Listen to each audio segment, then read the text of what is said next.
Bonjour Baimboka Obanandaka, les grands communicateurs ya IDPS ya Congo Central et Molobele, monsieur le maire de la ville Dominique Nkodiambete Kinzondi 6600 votes Mokola le 12 mercredi ya Mokola le 12 tomonaki monsieur le maire de la ville Dominique Nkodiambete ayambaki ministre na biso national oyo azali ministre délégué près le ministre urbanisme habitant en charge de la politique de la ville. Boyeba bongo ayaki ye moko te, ayaki na délégation ne mobimba bayaki na ye nde bamataki na bureau ya monsieur le maire David Dominique Nkodiambete oyo tobengaka 6600 votes nde bisika basiliselaki masolo oyo ayelaki. Boyeba ete monsieur le maire de la ville Dominique Nkodiambete azanga ete kopesa ye elembo ya mbula matadi ya bayeba kufa kosala nzela oyo tobengaka nzela ya chemin de fer nde monsieur le maire David Dominique Nkodiambete abetelaki ministre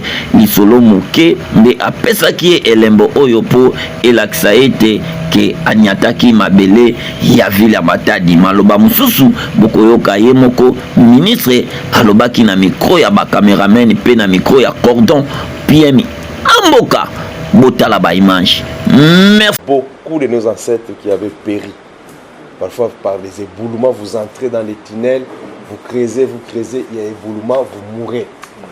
Parce que de Matadi, pour arriver seulement en pot à Palabala, pour creuser, ils ont fait plus de 50 ans. Parce que ça se faisait manuellement. C'est pas comme aujourd'hui où vous pouvez faire les dynamitages, tout ça, et puis vous traversez. Mais à cette époque-là, c'était la main. Les marteaux, tout ça, vous taillez les chemins de fer. Alors il y avait des ancêtres. Ici, quand vous rentrez demain, ça sera difficile de visiter les sites touristiques qui se trouvent à Belvédère là-bas. Quand vous regardez à partir du sommet de la ville, en bas, il y a un endroit qu'on appelle Vallée de la Mort. Donc il y avait plus de 500 personnes qui s'étaient englouties sous la terre après un éboulement. C'est pourquoi Matadi, c'est Mboula Matadi. Personne ne peut passer à Matadi quand vous voyez qu'il y a des ronds-points comme ça, où il y a Mboula Matadi comme ça. Vous venez pour la première fois chez nous, vous rentrez à Kinshasa pour vous souvenir chaque fois que vous êtes passé par Matadi.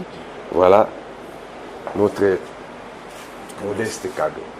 En séjour de travail à Matadi, le ministre national délégué près de l'urbanisme et habitat en charge de la politique des villes, Didier Ntengete Lito, a été reçu par le maire de Matadi, Dominique Nkodiambete, dans son bureau de travail. Le développement de la ville de Matadi a été au centre de leur échange. Au sortir de l'audience, le ministre national délégué Didier Ntengete Lito a été approché à notre micro. Ma présence ici est juste je suis venu pour parler en fait de ce ministère qui a son programme appelé notre slogan c'est Ville Solution, parce que nous vivons dans une ville et à travers cela tous les projets qui prennent forme et prennent vie dans une ville doivent solutionner les problèmes de l'homme. L'homme aujourd'hui, vous savez, il vient au monde, vous savez, c'est les hôpitaux ou qui se marient, comment est-ce que ça se passe? Il crée une entreprise, il faut voir au niveau de l'entrepreneuriat, où il devient pasteur, il faut réglementer tout cela, où il va planter, c'est l'environnement, quand il veut construire, c'est l'urbanisme, quand il y a l'habitat. Donc c'est tout ça en fait, quand on fait cela dans une ville, c'est pour ça que la présence du maire est importante, il doit pouvoir dire ok, on a respecté les normes sont respectées et ça solutionne les besoins et les problèmes de l'homme par rapport à cela. Évidemment, ça se fait sous forme de zooming. Demain, vous ne pouvez pas construire quelque chose sans pour autant qu'il y ait une maison de l'administration qui soit là, qui doit pouvoir régler les problèmes de cette jeunesse. 68% de la population a quand même moins de 28 ans. Il faut prévoir des lieux attractifs ou pouvoir les encadrer pour permettre. Donc vous voyez tout ça, on ne peut faire ça qu'avec les maires parce que c'est eux les véritables acteurs de développement qui peuvent faire le profilage de leur ville et pérenniser les travaux que l'on fait, les grands projets que l'on fait, tels que son excellence Monsieur le Président de la République l'a fait. L'ensemble du comité de Docker et port. Et le comité sur l'invitation à maire de la ville pour parler et à Docker pour parce que yokani awa ke lundi il faut Docker bakanga port. Alors il y a moi d'atoyaki koyoka na ne résident de solo na mer to apese Docker lundi bakanga te mardi paye bandi Tala, Nayemoko Mère, combien de citoyens bâtis dans ma pays. Au moment où je vous parle, petit n'a pas retard presque il y a 20 mois, même 15 mois, sans être payé. Il y a un dossier, alors, suivant conversation, il y a un maire de la ville, la DPM, que voilà, va mettre tout l'année en marche, et DPM, il a quoi lundi et dimanche, réunion que lundi dans l'instance supérieure à Onatra, mais ça va dire que le résultat est Bimakuna. Mais en attendant, on va mettre tout le dans la banque, mais la banque, où il avait été au coup d'akuna. Alors, il y a une mère, mais tout lundi, il y a un monsani accompagné, mais tout, dans la banque, ça n'a pas combien est-ce que va payer au déroulé ou bien combien de sites va foutre, il y a une femme. Diamant, il faut tout voir la docker, et il y a encore la patience. Mais du coup, mardi, on va déclencher le grève lundi, mais le bigaté, il y avait sur le soir, mais du coup, mardi, dans la banque, parce que tu vas ensemble la mère de la ville. Alors, le truc à peut-être à la phase de la cité, on va foutre là, si c'est combien de pays va me lancer, si combien de pays on avait piqué à la barre. Alors, entre-temps, peut-être qu'il y a un résultat, il y a une réunion, il y a une réunion dans les DPM, parce qu'il y a une réunion qui est lundi. Alors, mardi, peut-être qu'on est obligé de foutre à la mairie, pour mettre la suite, il y a une réunion, il y a la direction générale qui. Patrick Amboka Monga, de curé des caniveaux en voie d'eau et évacuer les immondices se trouvant sur la voie publique vers A15. Une initiative qui satisfait la population. L'organisation est dans la loi pour Basalango. Et puis c'est ce sengo makasi terrassier comme libre boyer comme pepele mon pepe à Kitoko. Et oui comme il était mon pepe à Sika, mbula ya Sika ya 2025 tumoni makambo ya Sika. Mungu muna kuluta na balabala ame mesepela na kumona initiative ya faso yai parce que tokeli utaka mingi mesala ba mvula mingi place yai ndoto yai depuis amefulu kaka balabala amekumaka neti bande mosi alors vraiment faso meluta metala ya mepesa mukujana kutuba ke mesepela mingi na initiative papa maire de la ville papa Kodiambete. De son côté, le coordinateur de l'assainissement Patrick Amboka a exhorté les bourgmestres de 3 communes à emboîter le pas. Yango bomoni biso tosalaka salongo samedi te. Nde nalobaka mikolo nyonso tosalaka enseignement chaque jour. Voilà binongo bomoni semaine mobimba oyo to concentraki yango na mvoadu. Tobandi d'abord kobengala ba mama kobuka ba mesa to koti na ba tirage binomo bozui ba image ba terrasse comme propre. Lelo tozana 4 ben po ezosala évacuation. Bazo évacuer ba salité.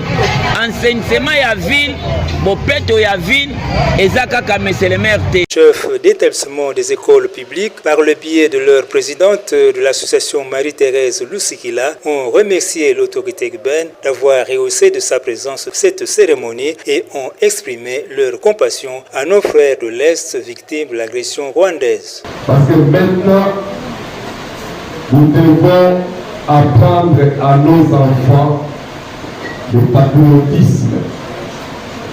Si aujourd'hui nous avons beaucoup de problèmes à l'est du pays, ou en tout cas dans les anciens pays, c'est parce que depuis un certain temps, le cours d'éducation civique, ou à l'époque c'était le cours d'éducation civique et politique, aujourd'hui c'est l'initiation à la nouvelle citoyenneté. N'est pas très bien, ce cours-là est négligé. Voilà les conséquences qu'aujourd'hui nos enfants ou notre génération, beaucoup d'entre nous n'ont pas cet amour patriotique et trahissent facilement la RDC. Nous sommes encore à l'est du pays et nous comptons aussi les éducateurs, les chefs d'établissement, les enseignants, parce que c'est vous qui êtes en contact tous les jours avec nos enfants. Ces enfants doivent comprendre les Congo. Ces enfants doivent apprendre dès le bas âge à défendre les Congo. Et pour que ça soit effectif, ce sont les enseignants, ce sont les chefs d'établissement qui doivent jouer ses rôles. Lorsque j'ai reçu l'invitation, j'ai dit, quelles que soient mes occupations, je dois arriver pour échanger avec les enseignants. Parce que même nous qui parlons maintenant, c'est grâce aux enseignants que nous sommes devenus ce que nous sommes. Une réunion a regroupé autour du maire de Matadi, Dominique Nkodjambete, les bourgmestres de 3 communes, le chef de quartier, chef de cellule et chef d'avenue dans la salle de réunion de la mairie de Matadi. Au regard de la situation de guerre que traverse notre pays, le maire de Matadi, Dominique Nkodjambete, les a exhortés tous à une mobilisation générale à soutenir nos vaillants soldats des FARDC et combattants Wazalendo afin de bouter hors du territoire national nos agresseurs rwandais et leurs supplétifs. Chacun a été invité à une sensibilisation accrue et une vigilance tout azimut de la population dans son rayon d'action. Tout nouveau venu dans le quartier doit être identifié et signalé, d'où l'opération Zaba Voisin qu'il vient de lancer doit être de mise. Zaba Voisin, en d'autres termes, connaît ton voisin. Qui est-il? Que fait-il dans la vie? D'où vient-il? Et quelle est la durée de son séjour dans le quartier? Le maire de Matadi, Dominique Nkodjambete, explique. Une réunion convoquée à partir de la résolution prise au niveau de notre conseil urbain de sécurité. Parce qu'à notre niveau, son Excellence, Monsieur le gouverneur du Congo central, grâce à Kwanga Maswangi Bilolo, qui avait tenu une réunion du conseil de sécurité en date du 3 février de cette année. Cette réunion était élargie à tous les administrateurs des territoires et les maires des villes. Le même jour-là, on nous avait distribué des jeeps pour la sécurité de la ville. Alors, au cours de cette réunion, son Excellence, Monsieur le gouverneur, nous avait relayé d'abord le message du président de la République qui s'était adressé directement à la population. Son Excellence Félix Antoine Tshisekedi Tshilombo avait directement parlé à la population en nous demandant d'être vigilants, d'être compatissants, d'être forts pendant cette période de guerre, d'être résistants et résilients. Parce que l'ennemi est dans le pays, nous sommes agressés par le Rwanda. C'est connu de tous, alors nous devons résister.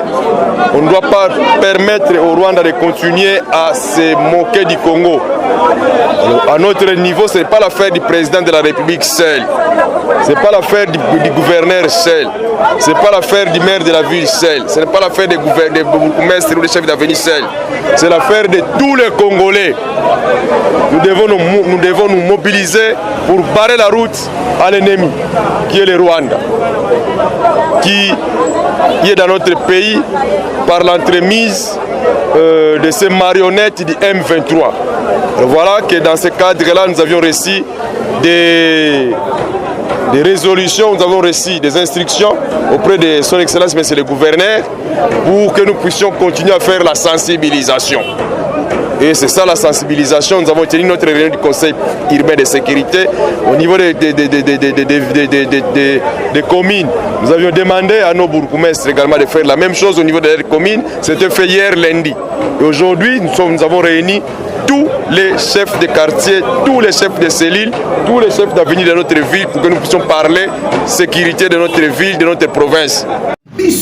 Bonjour Baimboka Obanandaka, les grands communicateurs ya IDPS ya Congo central et mon lobelia, monsieur le maire David Dominique Nkodjambete Kinzonzi 6600 votes et songi ya chef de l'État Félix Antoine Tshisekedi Tshilombo mokolo lelo samedi le 8 tomonaki monsieur le maire David Dominique Nkodjambete akilinganaki na lombango na seni bisika wapi akenda kokuta lisanga ya ba confession religieuse oyo basanganaki bango nyonso pona likambo nini bazana mabongisi ya losambo pona kopesa toujours maboko ko soutenir bandeko na biso ya FARDC po balonga toujours etumba oyo bangunya badongolo miso miyibi oyo bazokoba toujours koyiba mboka pe bazokoba toujours ko mbrouye biso poto kota na kimia te boye babongo ete baoba losambo bwa bandoki bana Israël balonga kana losambo bana Israël mire ya Jéricho ebukanaki na losambo nde eza plus important, très important pona bitumba oyo ezoleka na mboka na biso boye babongo eza pe na se na mulili parce que ba mindele otomona oyo bazokota yango pe na nzela ya mulili pe bazokota yango na nzela ya malamu mingi te ndomoni lisanga ya ba confession religieux baso basangana kipe na monsieur le maire David Dominique Kodiambete bobo sanati ba pesa kipe lokoloto na bango otobenga kamukanda ekomela notre gouverneur de province Kwanga Grâce Maswangi Bilolo oyo baza ensemble na vice gouverneur na ye Prospérité la tobosani pété président assemblée Papi Matezolo na rapporteur otobenga ka Victor Swami Mpaka bae te ko soutenir confession religieuse oyo bazosala losambo ya kafu ekozala vendredi na salle les beignets na sima ya bureau ya Thomas Mondele bisika wapinde bakotombola lokumu ya kolonza komba pona ko soutenir baende kona biso ya FARDC balonga bitumba oyo na ndenge moko ya malamu mingi bolanda ndenge masolo elekaki pe bapozaki ba question na kati wana moko pe basololaki na monsieur le maire malamu balobi pe na longonya na monsieur le maire David Dominique Kodiambete Kinzonzi oyo azana souci ya mboka na ye Congo RDC na enseignement na sécurité kumbaki mbiko na losambo en tout cas nzambe abate la lisu ya chef de l'état Félix Antoine Tshisekedi Tshilombo pe nzambe abate la notre président de la République Félix Antoine Tshisekedi Tshilombo pe nzambe abate la toujours Congo ngana zomo nango eza biloko mike kala mingi te ekosila nango bolanda ba image merci hein que bakambi nyonso ya baconfession religieuse batelema babondela mpona mboka na banzi olandi na bavile nyonso ndenge ezoleka lelo oyo baresponsable provinciaux nyonso basangani tout autour na yo mpona kopréparer culte œcuménique oyo tobongisi mukolo ya vendredi de 9h à 12h. azosala ngo ye moko président Félix Antoine Tshisekedi Tshilombo apesaki mboka na maboko ya neti pe bisus koneti na lelo oyo boye guerre ya agression oyo soko tali bien biso to na raison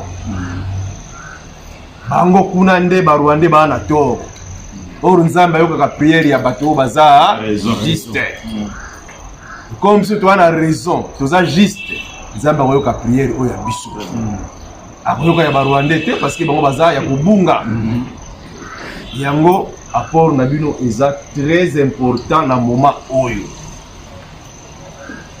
to libérer mboka na biso même par ba prière pe donc surtout soutenir bandanga na niveau ya mairie na niveau province son excellence Grâce Kwanga Maswangi Bilolo na niveau pays yemoko président de la République son excellence Félix Antoine Tshisekedi Tshilombo aza na basali na nzambe to continuer ko bondela de kaka Moïse tangu maboko elembaki arona nani bayako stombola zosambela si maboko elembi kuna basimbi na nani aron asimbi koto nani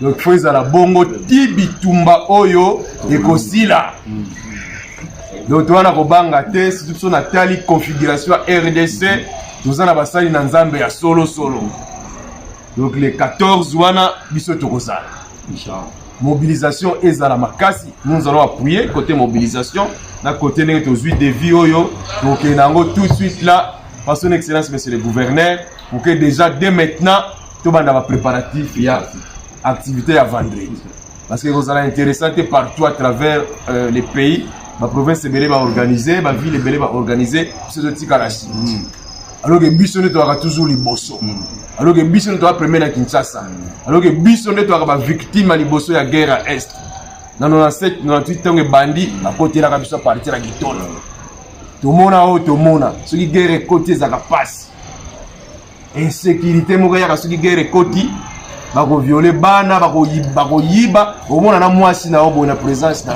bambila ba utaka guerre ba za respect ça la kasubienje donc devons prier pour que ici là à partir de l'Est, tu repousser l'ennemi place à Outi, tu gagner guerre, et fait nango et s'étendre dans la province Moussoussou. Et voilà, on a kokai koloba na mukolo lelo.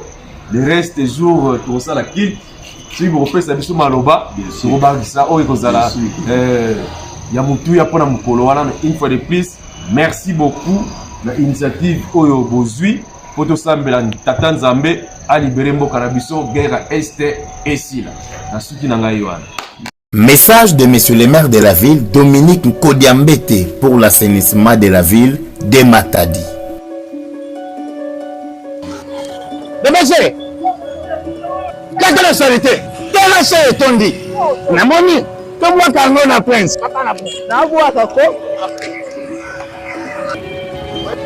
Papa, on dit le sala. On se voit comme tu la balabala l'État.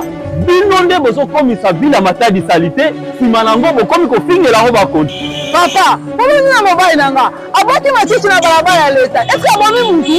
Maman, attention, attention, attention. Monsieur le maire, Dominique Nkodiambete, a l'uni salité na ville à Matadi. Yango a lancé opération zéro salité na kati ya ville à Matadi. Ceux qui ont monoza na salité na yo, kamata yango, tia yango na poubelle, misuka ya mairie, bakoya kolokota yango pe babwaki yango bisika esengeli. Allez, po lokota. Lokota. Lokota. Foke noboya na poubelle. Lokota tobwaka na poubelle. Oui.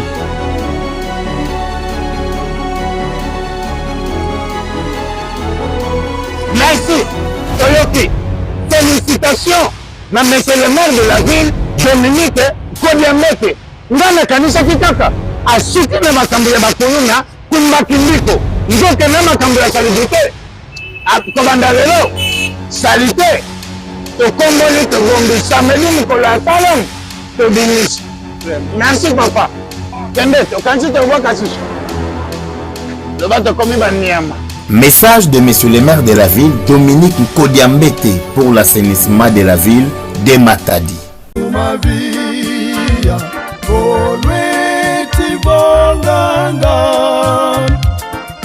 Lusambila kwa fumu ye